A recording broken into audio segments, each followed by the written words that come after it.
हरे कृष्णा।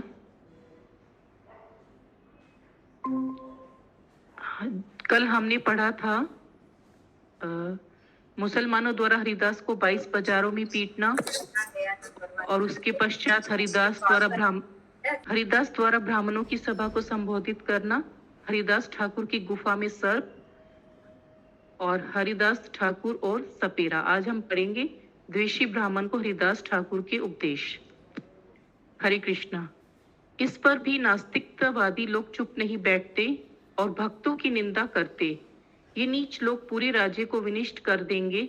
भावुकतावश उच्च स्वर में कीर्तन करने से निश्चित ही हमारे ऊपर विपदाओं के पहाड़ टूटेंगे और अकाल पड़ेगा।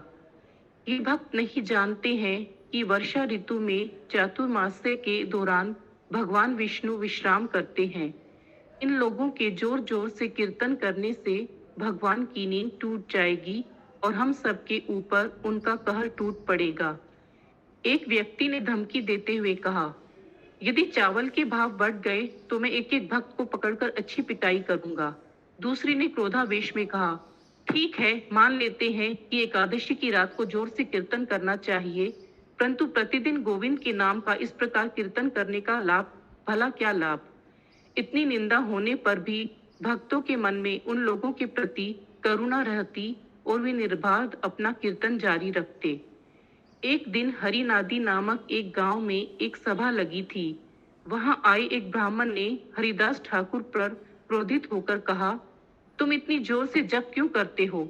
शास्त्रों में तो केवल मानसिक जप का निर्देश दिया गया है, तुम्हें ये कुशिक्षा किसने दी है? यहाँ विद्वान ब्राह्मणों की बैठक लगी है, इनसे विचार करके जप की सही विधि सीख लो। हरिदास ठाकुर ने नम्रता पूर्वक कहा, शास्त्रों में भगवान के पवित्र नाम जप के विषय में क्या लिखा है मैं नहीं जानता। मैंने तो तुम जैसे विद्वानों से जो सुना है बस उसे ही दोहरा सकता हूँ। उच्च स्वर में हरि नाम जप का सर्व प्रमुख लाभ यह है कि यह मानसिक जप अथवा पूजा की अन्य किसी भी विधि से 100 गुना अधिक शुद्धिकारक है। किसी भी शास्त्र में कहीं भी उच्च स्वर में हरि नाम जप की निंदा की गई है, अपितु अनेक स्थानों पर मुक्त कंठ से इससे प्राप्त होने वाले अद्भुत लाभों का वर्णन किया गया है।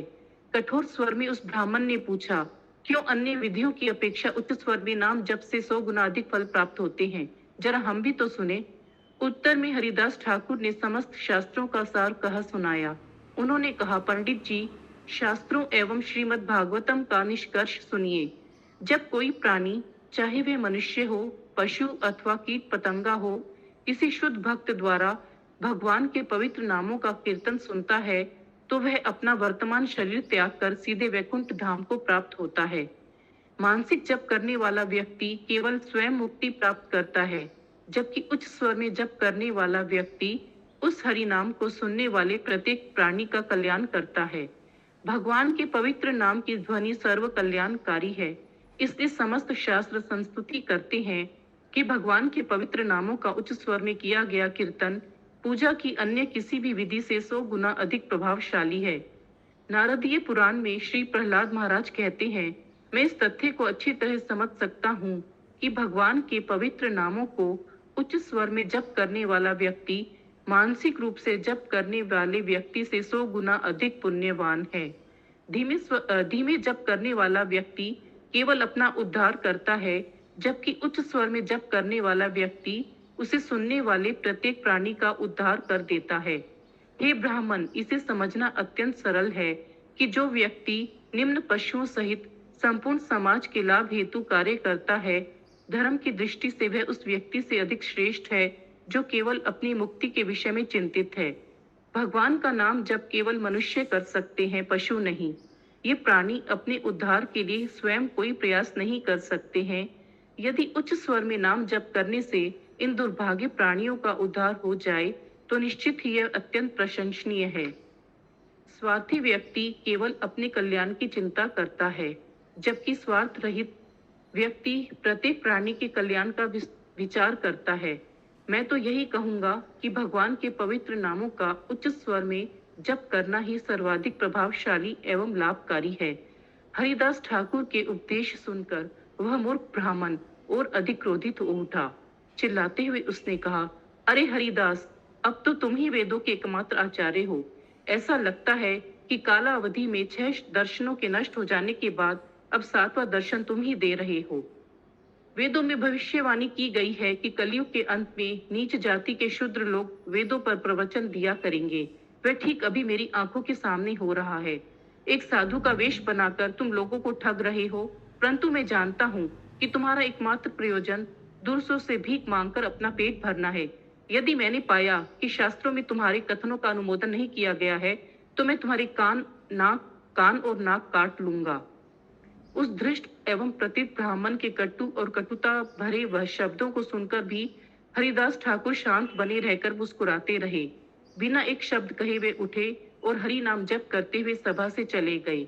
उस सभा में बैठे अन्य लोग भी पापी थे, क्योंकि उन्होंने ना तो हरिदास ठाकुर के कथनों को स्वीकार किया और ना ही उस दुष्ट ब्राह्मण के निंदनीय शब्दों का विरोध।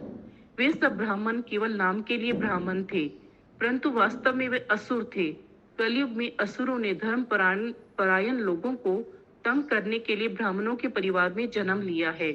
पद्म पुराण में कहा गया है, ऐसे ब्राह्मण जो भगवान के भक्त नहीं हैं, ना तो उनका सम्मान करना चाहिए और ना ही उनका स्पर्श करना चाहिए।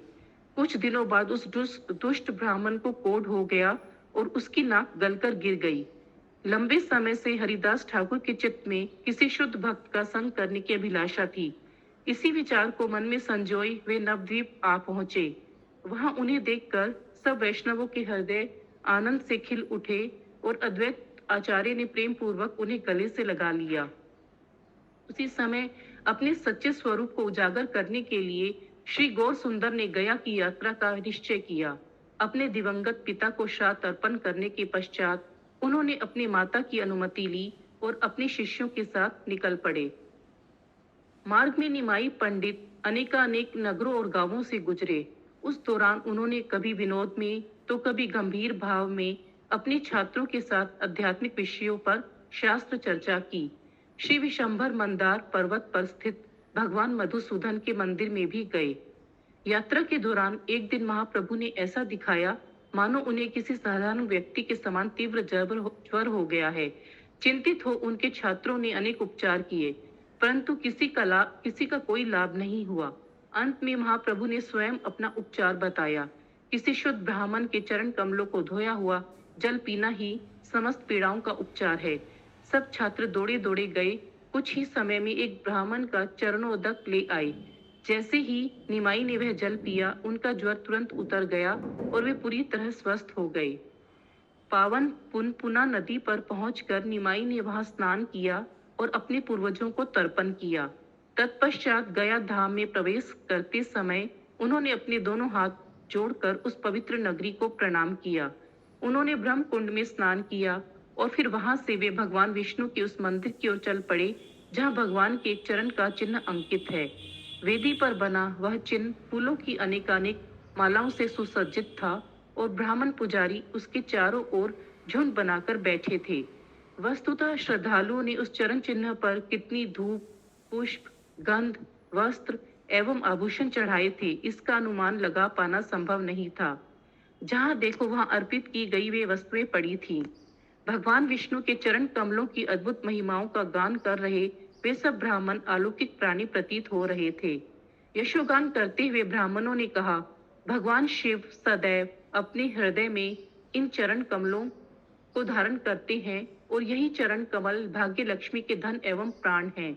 भगवान ने बलि महाराज के सिर पर इसी चरण को रखकर उन्हें कृतार्थ किया था। हे पुण्यात्माओं, इस चरण चिन्ह को देखो। सच्चे मन से एक क्षण के लिए इन चरण कमलों पर किया गया ध्यान भी नरक लोकों से तुम्हारा उद्धार कर सकता है। ना जाने आज तुम्हारा क्या सौभाग्य है कि तुम इनका दर्शन कर रहे हो। इन्हीं चरण कमलों से गंगा मैया का जन्म हुआ है। भगवत परायण भक्त सदैव अपने हृदय की गहराइयों में इन चरण कमलों को धारण करते हैं। यह सुनकर श्री गौरांग महाप्रभु दिव्य आनंद के समुद्र में गोते लगाने लगे। नेत्रों से अविरल अश्रुओं की धारा बह निकली और उनका पूरा शरीर कांपने लगा। महाप्रभु के इन दिव्य विकारों को देखकर वहां उपस्थित ब्राह्मण अचंभित रह गए। देव इच्छा से उस समय श्रीपाद ईश्वरपुरी भी वहीं उपस्थित थे। जैसे ही गौर सुंदर ने उन्हें देखा, उन्होंने उनके निकट जाकर प्रणाम किया। महाप्रभु को देखकर ईश्वरपुरी भी प्रफुल्लित हो उठे और स्नेहपूर्वक उनका गाढ़ आलिंगन किया। भावातिरेक में कोई भी अपनी भावनाओं को रोक नहीं पा रहा था। नेत्रों में से बहने वाली अश्रुधाराओं से वे एक दूसरे को नहला रहे थे। श्री गौरांग महाप्रभु ने कहा, हे प्रभु, आपके चरण कमलों के दर्शन से मेरी गया यात्रा सफल हो गई है। तर्पण किए जाने पर केवल उसी पितर का उद्धार होता है जिसके लिए तर्पण किया गया है, परंतु यहाँ आपकी उपस्थिति से न जाने कितने पितरों की मुक्ति प्राप्त हुई है। इसलिए भला इस संसार में ऐसा कौन सा तीर्थ है जिससे आपकी तुलना की जा सके। इतना ही नहीं, आप तो तीर्थ स्थानों को भी पावन करते हैं। मैं भव सागर में डूब रहा हूँ, कृपया मेरी रक्षा कीजिए। मैं अपना चित्त, अपनी आत्मा और अपना देह आपके चरण कमलों पर न्योछावर करता हूँ। कृपया मुझ पर कृपा करें और मुझे भगवान श्री कृष्ण के चरण कमलों से बहने वाले अमृत का पान करवाइए। आपसे मेरी यही एक विनती है।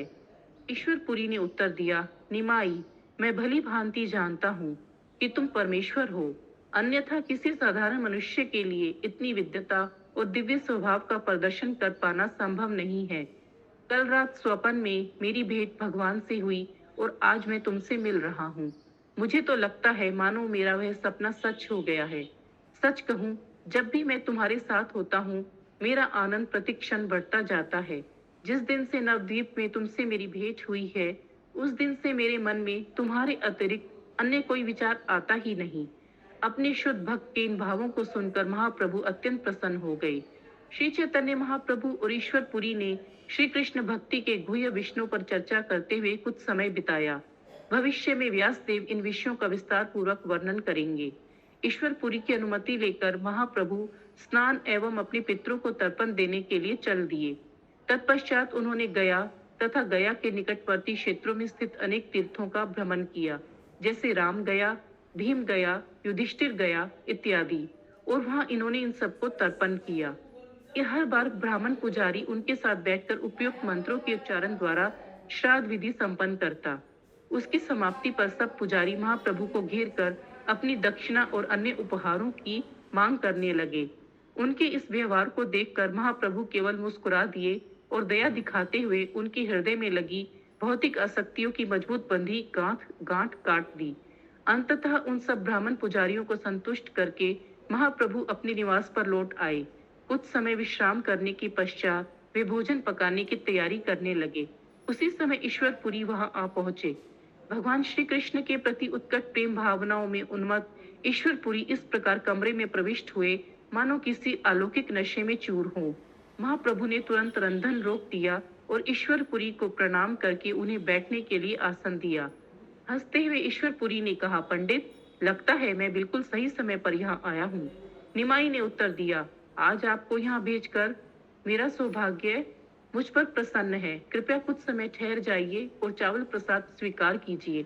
ईश्वरपुरी ने कहा, परंतु फिर तुम क्या खाओगे? महाप्रभु ने उत्तर दिया, कोई बात नहीं, अपने लिए मैं फिर से पका लूंगा। पुरी गोसाई ने कहा, फिर से बनाने की कोई आवश्यकता नहीं है, हम दोनों इसे ही मिल बांट कर खा लेते हैं।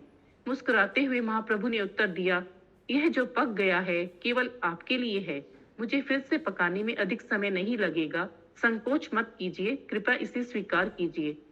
अपने लिए पकाया गया भोजन ईश्वरपुरी को परोसकर महाप्रभु रसोई में जाकर पुनः रंधन करने लगे। महाप्रभु ने ईश्वरपुरी के ऊपर इतनी कृपा की कि वे उन्हें स्वयं अपने हाथों से परोस रहे थे। उल्लसित हो ईश्वरपुरी एक एक ग्रास का आनंद ले रहे थे। इसी बीच श्रीमती लक्ष्मी देवी ने अदृश्य रूप से रसोई में प्रवेश किया और भगवान के लिए भोजन पका दिया। अपने अतिथि को पूरी तरह संतुष्ट हुआ देखकर महाप्रभु भी भोजन करने बैठ गए। भोजन करने के पश्चात उन्होंने ईश्वरपुरी के लिए विश्राम की व्यवस्था की। एक शिष्य के रूप में महाप्रभु ने सुगंधित तेल से अपने गुरुदेव की मालिश की। श्री ईश्वर चंद्रपुरी की महानता का वर्णन करने की भक्त शक्ति भला किसमें है। एक आदर्श शिष्य के रूप में श्री चैतन्य महाप्रभु ईश्वरपुरी का जन्म स्थान देखने गए। वहां बारंबार अपने गुरुदेव के नामों का उच्चारण करते हुए वे भाव विभोर हो उठे और निरंतर प्रेमाश्रु बहाने लगे।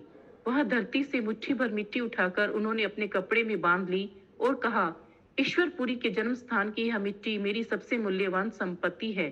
अगले दिन महाप्रभु ईश्वरपुरी के पास गए और उनसे हरि नाम दीक्षा देने का निवेदन किया। ईश्वरपुरी ने उत्तर दिया, तुम तो मुझसे केवल मंत्र दीक्षा मांग रहे हो, मैं तो तुम्हें अपना जीवन, अपने प्राण तथा सर्वस्व देने के लिए तैयार हूँ। तत्पश्चात श्री ईश्वरपुरी से दक्ष अक्षरी मंत्र प्राप्त करके महाप्रभु ने अपने गुरुदेव की प्रदक्षिणा की और कहा, आज से मैं अपना जीवन एवं आत्मा आपको समर्पित करता हूँ। कृपया अपनी कृपा दृष्टि मुझ पर रखिए, जिससे मैं कृष्ण प्रेम सिंधु में गोते लगा सकूं। महाप्रभु के इन वचनों से ईश्वरपुरी का मन प्रसन्न हो गया और उन्होंने उनका गाढ़ आलिंगन किया। अपने प्रेमाश्रुओं से उन दोनों ने एक दूसरे को पूरी तरह भिगो दिया। निमाई कुछ दिन और गया में रहे। उन्होंने जिस विशेष कारण से इस संसार में अवतार लिया था, अब उस रहस्य को उजागर करने का समय निकट आ रहा था। इसलिए दिन प्रतिदिन श्री कृष्ण के प्रति उनका प्रेम बढ़ने लगा। एक दिन निमाई एकांत स्थान में बैठकर अपने इष्ट मंत्र का जप कर रहे थे। भगवान पर ध्यान करने से वे अपनी देह एवं पास पास के संसार को भूल गए। पुनः चेतना लौटने पर निमाई शोक करने लगे। हे प्रिय श्री कृष्ण, तुम मेरे जीवन और प्राण हो, परंतु मेरे हृदय को चुराकर तुम मुझे अकेला छोड़ कहाँ चले गए? कोई तो बताओ कि मैं अपनी प्रियतम कृष्ण की खोज कहाँ करूं? इस प्रकार भगवान से वे तीव्र विरह का अनुभव करते हुए निमाई जोर जोर से रोने लगे। वे भूमि पर लोटपोट होने लगे और उनकी पूरी देह धूसरित हो गई। अब तक निमाई एक गंभीर, विचारवान तथा प्रकांड विद्वान और अध्यापक थे, परंतु भगवत प्रेम के बाणों से विवल होने के कारण वे अत्यंत चंचल हो उठे। कुछ ही समय में निमाई के छात्र आ पहुंचे और कुछ उपाय करके पुनः उन्हें सामान्य स्थिति में ले आए। निमाई ने कहा, तुम सब अपने घर लौट जाओ। मैं अब अपने परिवार के साथ नहीं रहना चाहता। मैं मथुरा जाऊंगा और वहां अपने हृदयेश्वर श्री कृष्ण चंद्र की खोज करूंगा। अब निमाई एक पूर्ण समर्पित भक्त के भाव में थे। भगवत प्रेम में तल्लीन वे अत्यंत चंचल हो गए। एक दिन प्रातः सबसे छिपते छिपाते वे घर से निकलकर मथुरा की ओर जाने लगे। प्रेमानंद की समाधि में लीन चलते चलते वे रो रहे थे, हे कृष्ण, मुझे तुम्हारे दर्शन कहाँ होंगे? कुछ दूर जाने पर निमाई को एक भविष्य आकाशवाणी सुनाई दी, इस समय तुम मथुरा ना जाओ, भविष्य में तुम्हें इसका अवसर अवश्य मिलेगा। इस समय तुम नवद्वीप लौट जाओ।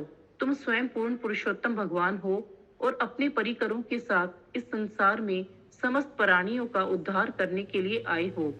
तुम संपूर्ण जगत में भगवान के पवित्र नाम के संकीर्तन का प्रचार करोगे और मुक्त रूप से प्रत्येक व्यक्ति को सर्वाधिक बहुमूल्य भगवत प्रेम वितरित करोगे। हम सब तुम्हारे नित्य सेवक हैं और तुम्हारे अवतार का उद्देश्य स्मरण करवाना हमारा कर्तव्य है। यह आकाशवाणी सुनकर महाप्रभु अत्यंत प्रसन्न हुए।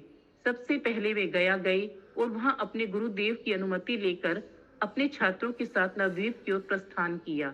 लंबे समय के बाद निमाई को लौटा देखकर समस्त नवद्वीप वासियों की प्रसन्नता का ठिकाना नहीं रहा।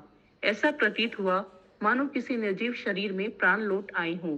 प्रत्येक व्यक्ति को निमाई के जीवन में एक बड़ा परिवर्तन दिख रहा था। प्रतिदिन उनके दिव्य भावों में वृद्धि होने लगी।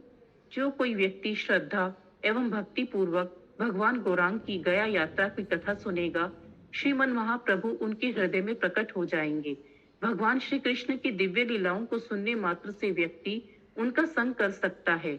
चूंकि भगवान कभी अपने शुद्ध भक्त को छोड़कर नहीं जाते, इसलिए उनका प्राप्त हुआ संग कभी समाप्त नहीं होता। लेखक कहते हैं, मैं श्री चैतन्य महाप्रभु की इन अलौकिक लीलाओं का इसलिए वर्णन कर पा रहा हूँ क्योंकि मेरे स्वामी और प्रभु श्री नित्यानंद प्रभु मेरे हृदय रूपी सिंहासन पर विराजमान होकर अंतःकरण से मुझे लिखने की प्रेरणा दे रहे हैं। इस प्रकार श्री चैतन्य भागवत का आदि खंड समाप्त होता है। हरे कृष्णा। अब हम मध्य खंड प्रारंभ करेंगे। उसके पहले हम सब आचार्य गण को प्रणाम करते हैं और श्रील प्रभुपाद का प्रणाम मंत्र बोलते हैं। नमो विष्णु पादाय कृष्ण पृष्ठाय भूतले श्रीमते भक्ति वेदांत स्वामी नीति नामिने नमस्ते सारस्वती देवी गौरवाणी प्रचारिणे निर्विशेष शून्यवादी पाश्चात्य देश तारिणे। श्री प्रभुपाद की जय। अब मध्य खंड प्रारंभ होता है। अगर इसको पढ़ते वक्त कोई त्रुटि हो तो फिर मैं क्षमा प्रार्थी हूँ। निमाई पंडित के गया से लौटने पर पूरे नवद्वीप ने उनका सुंदर स्वागत किया। सारे मित्र और संबंधी दौड़कर उनसे मिलने पहुंचे और निमाई ने सबके साथ प्रेम पूर्वक बातें की। वे सब निमाई को घेर कर उनके साथ घर तक गए और निमाई रास्ते भर अपनी यात्रा के अनुभव बता रहे थे। निमाई ने कहा, आप सबके आशीर्वाद एवं शुभकामनाओं से मैं बिना किसी कठिनाई के गया धाम से लौट सका हूँ। महाप्रभु के नम्रता भरे वचन सुनकर प्रत्येक व्यक्ति प्रभावित था। बड़ों ने निमाई के सिर पर हाथ रखकर उन्हें चिरायु का आशीर्वाद दिया, जबकि अन्य सब लोगों ने अपने अपने संबंध के अनुसार उनका अभिवादन किया। अपने पुत्र को लौटा देखकर शची माता को कितना आनंद हुआ होगा, इसका वर्णन भला कौन कर सकता है। दीर्घकाल के बाद अपने पति को देखकर विष्णु प्रिया का मुख भी हर्षोल्लास से दमकने लगा। समाचार सुनकर पूरा वैष्णव समाज प्रसन्न था। महाप्रभु के घर पर आने वालों का तांता लगा था और महाप्रभु प्रत्येक व्यक्ति के साथ अत्यंत नम्रता एवं प्रेम पूर्वक बातें करने लगे। अंत में निमाई अपने कुछ अंतरंग छात्रों के साथ कुछ गुप्त बातें करने के लिए अपने कमरे में चले गए। निमाई ने कहा, मित्रों, मैं तुम्हें उन अद्भुत स्थलों के विषय में बताना चाहता हूँ जो मुझे निरंतर भगवान श्री कृष्ण का स्मरण करवाते हैं। जैसे ही मैंने गया में प्रवेश किया था, मुझे मंत्रोच्चार, शंखों तथा घंटों की ध्वनियां सुनाई देने लगी थी। मैंने सैकड़ों ब्राह्मणों को वेदों से भगवान श्री कृष्ण के चरण कमलों की तथा उस स्थान की स्तुति करते सुना जहां उनके वे चरण कमल अंकित हैं। गया का स्मरण करके महाप्रभु के क्षेत्रों से अश्रुओं की निर्बाध धारा बह रही थी। वे अत्यंत उद्विग्न हो उठे और चाहते हुए भी अपनी आध्यात्मिक भावनाओं पर नियंत्रण करने में असफल रहे। बारंबार श्री कृष्ण के नामों का उच्चारण करते हुए महाप्रभु की देह कांपने लगी और उनकी त्वचा पर फोड़े उभर आए। महाप्रभु की इस अवस्था को देखकर सब भक्त आश्चर्यचकित रह गए और उनकी आंखों में भी आंसू भर उठे। कुछ समय में महाप्रभु अपनी भाई चेतना में लौट आए और उन्होंने कहा, मित्रों, कृपया अपने घर लौट जाओ, हम कल पुनः मिलेंगे। मेरे हृदय में गहन विषाद व्याप्त है जो मैं तुम्हें कल बताऊंगा। कल तुम सब शुक्लांबर ब्रह्मचारी के घर मिलना और साथ में मुरारी एवं सदाशिव को भी लेते आना। एक एक करके सब लोग चले गए और महाप्रभु श्री कृष्ण ध्यान में लीन थे। निमाई के हृदय में भगवत प्रेम प्रवेश कर गया था और फलस्वरूप वह किसी भी सांसारिक विषय के प्रति रुचि शेष नहीं बची थी। शची माता अपने पुत्र में आए इस परिवर्तन को समझ नहीं रही थी। वे तो अपने पुत्र को अपने निकट देखकर ही प्रसन्न थी। शची माता ने निमाई को रोते रोते कहा, कहाँ है मेरे प्राणनाथ कृष्ण, कहते देखा। उनके नेत्रों से अविरल आंसू बह रहे थे। श्री कृष्ण के प्रति उनका विरह भाव निरंतर बढ़ रहा था। उनके इस व्यवहार का समाचार धीरे धीरे सर्वत्र फैल गया और वैष्णव गण उनसे मिलने आने लगे। प्रतिदिन प्रातः भक्तगण फूल तोड़ने जाया करते थे।